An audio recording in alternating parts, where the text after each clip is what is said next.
హైదరాబాద్ రాయదుర్గంలో ఓ teacher punishment విద్యార్థి ప్రాణాల మీదకు తెచ్చింది.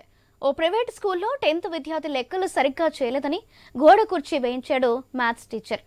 అవమానంగా భావించిన విద్యార్థి చున్నీతో ఉరివేసుకుని ఆత్మహత్య ప్రయత్నించాడు. గమనించిన కుటుంబ సభ్యులు హుటాహుటిన ఆసుపత్రికి తరలించారు. ప్రస్తుతం పరిస్థితి విషమంగా ఉన్నట్లు తెలుస్తుంది. ఇక ఈ ఘటనపై పోలీసులకు ఫిర్యాదు చేశారు విద్యార్థి తల్లిదండ్రులు.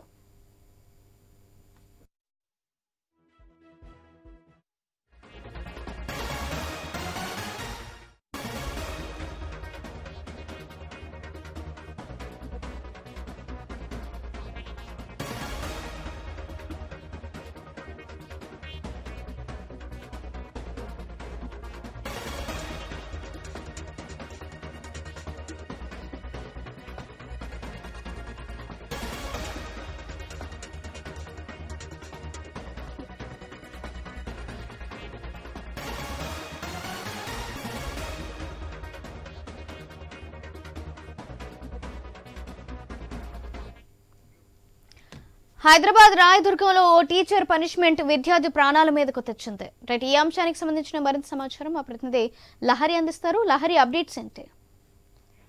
సౌజన్య, రాయదుర్గంలో అమానుషం జరిగిందని చెప్పుకోవచ్చు.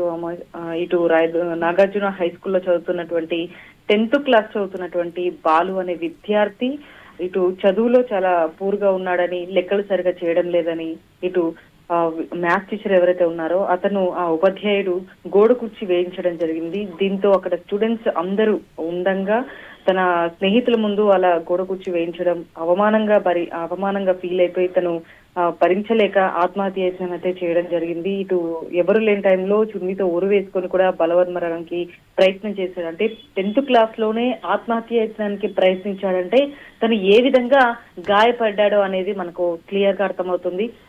సో చూసుకోవచ్చు, రీసెంట్ గా చాలా వరకు స్టూడెంట్సే ఎక్కువగా ఆత్మహత్య యత్నానికి ప్రయత్నిస్తున్న జరుగుతుంది. అనేకమైనటువంటి ఇటు ఇంటర్మీడియట్ స్టూడెంట్స్ కావచ్చు, ఇటు స్కూల్ విద్యార్థులు చాలా మంది కూడా ఆత్మహత్య యత్నానికి ప్రయత్నిస్తున్నటువంటి పరిస్థితి. ఎందుకంటే ఇటు స్టూడెంట్స్ పైన ఉపాధ్యాయుల ఒత్తిడి ఎక్కువగా నెలకొందని చెప్పుకోవచ్చు. అదే రీతిగా ఇప్పుడు కూడా మనకు క్లియర్ గా కనిపిస్తుంది రాయదుర్గంలో ఉన్నటువంటి నాగార్జున హై స్కూల్లో. సో ఇటు వాళ్ళ పేరెంట్స్ ఎవరైతే ఉన్నారో వాళ్ళ పేరెంట్స్కి అయితే తీరని లోటు అని చెప్పుకోవచ్చు. ఎందుకంటే 10th క్లాస్ అంటే చాలా చిన్నవాడు 10th క్లాస్ చదువుతున్నాడంటే అతను ఆత్మహత్య యత్నం చేసుకోవడానికి ఇటు మ్యాథ్స్ టీచరే కారణం అంటూ కూడా ఇటు తల్లిదండ్రులు అయితే పూర్ణ అక్కడికి వచ్చేసి వెంటనే పోలీస్ స్టేషన్ లో కూడా రాయదుర్గం PS లో కూడా ఫిర్యాదు చేయడం జరిగింది. ఎలాగైనా సరే ఉపాధ్యాయునికి ఎలాగైనా సరే ఇలా ఎలా చేస్తారు, నా కొడుకు ఇప్పుడు చనిపోవడానికి కారణం ఆ ఉపాధ్యాయుడు అని చెప్పేసి కూడా టీచరే అని చెప్పేసి కూడా వాళ్ళు బోరునే ఏడుస్తున్నటువంటి పరిస్థితి. ఎందుకంటే తిరిగి రాని లోకానికి నా కుమారుడు వెళ్ళిపోయాడు అని చెప్పేసి కూడా అక్కడ కన్నీరు మున్నీరు అవుతున్నటువంటి పరిస్థితి. సో చూసుకోవచ్చు, రీసెంట్ గా చాలా వరకు కూడా విద్యార్థుల ఆత్మహత్య యత్నాలు ఎక్కువగా అయిపోతున్నాయి. ఇటు వేధింపులు కూడా ఇటు ఎక్కువగా కనిపిస్తున్నటువంటి పరిస్థితి కనిపిస్తుంది.